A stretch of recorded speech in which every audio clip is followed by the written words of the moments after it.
first known Ethiopians visited America in 1808.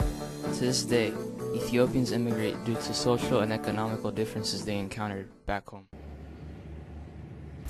This is Ebenezer. Ebenezer, a young Ethiopian immigrant, immigrated here 4 years ago. He faced difficulties adjusting to the new culture in the United States. My name is Ebenezer and I'm 16 years old and I'm from Ethiopia. The first time I met Ebenezer was actually in the 8th grade. We were playing soccer in a team and I met him there. And he was actually a good soccer player, and then so I tried to be friends with him. And I did befriend him, and he was interesting and very funny. I came to this country 4 years ago with my family, with my dad and my mom and my little sister.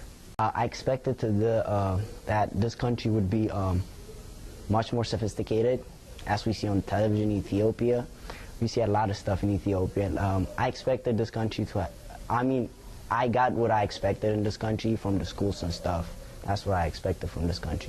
The thing that disappointed me was the racial slurs between people. Ethiopian culture is way different from American culture. So when you come from a different culture and try to mix with another culture, that affects you in different ways. The mistakes that I did was I was following the wrong group to our wrong places. For example, I wasted my life on doing bad stuff and hanging out with some immature people, not immature, but people that have no goals in their life. I wasted my time. I went with them and did some stuff that I would regret.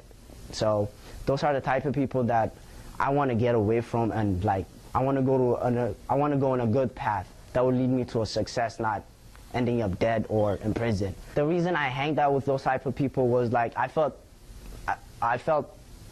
you can say cool or something. Yeah, I wanted to fit in with the society. So those are the type of people. I wasted my time and my energy on that. That affected my life with me, my parents, and my old friends that I have. That affected me because my parents now don't trust me that as much as they do because of those stuffs. So the things that I did have affected me with me, my parents, and my social life. That has affected me. And I'm trying to get my trust back from my parents by doing good stuff. For example, working here and stuff with you guys, hanging out with the right type of people. Those are the type of mistakes that led me to this path. So those are the type of mistakes I regret. This is Binyam. Binyam, like Ebenezer, is a young Ethiopian immigrant. He also had difficulties adjusting to the new culture. My name is Binyam. I'm an Ethiopian immigrant. I came here 4 years ago. We compared America to heaven, kind of like heaven, because America is kind of the superpower of the world, and everybody wants to come to America because it's the dreamland. Some people and how they act could change how your perception of America, and when you're someone who goes to school and faces that every day, and your perception changes, why you were in Ethiopia and why you are right now could change. But in Ethiopia, people don't make fun of you how you dress, how you look. They accept you for who you are, and they don't try to hurt you in any way. But in this country, I'm not saying it's bad or anything, but there are some people who acknowledge you for who you are and respect what you look and what you believe in. But there are some people who take that for granted and just start hurting your feelings and disrespecting you. The beginning of Binyam's educational career can be traced back to Silver Spring International Middle School. It was kind of hurtful words that people called on. Because I came from Ethiopia, they get this kind of sense that I smell like onion, or my parents work at 7-Eleven, and that kind of hurtful words. In 8th grade, there used to be a kid who he always used to make fun of. He used to make fun of me. Just he starts calling me, "Hey, Binyam, but you smell like onion, man. Does your mom always cook onion in your house? Does your mom and dad work 7-Eleven? Are they taxi drivers?"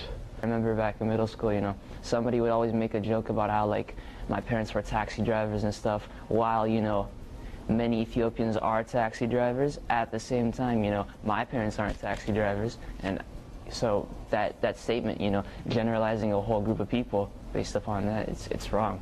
For immigrants, it's very hard because you come from a different culture and you have to like wait at some point to get out and do something.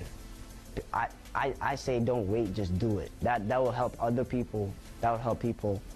That will help people like to get. That will help people to get to their maximum level, to get like to what they want or what they have to achieve. And working hard is like the main thing. That's what I would say. Soccer has helped me to see the good side of school. When I say that, soccer helped me, like, soccer teaches you like a lot of things, discipline to study, discipline to practice every day. That helps you in a lot. That helps you in the long term, finding yourself confident. I cope with it by, you know, being with my friends. We kind of found connection. We had a bond together, and we had things in common. You know, if you're an immigrant too, I think that it's important, you know, stay connected with your community. Don't let other things, you know, sway you away. But, you know, just remember why you're here. You know, there's a reason why you're here. Wake up to the morning light, wipe away the lonely night, let a brand new day wash over you.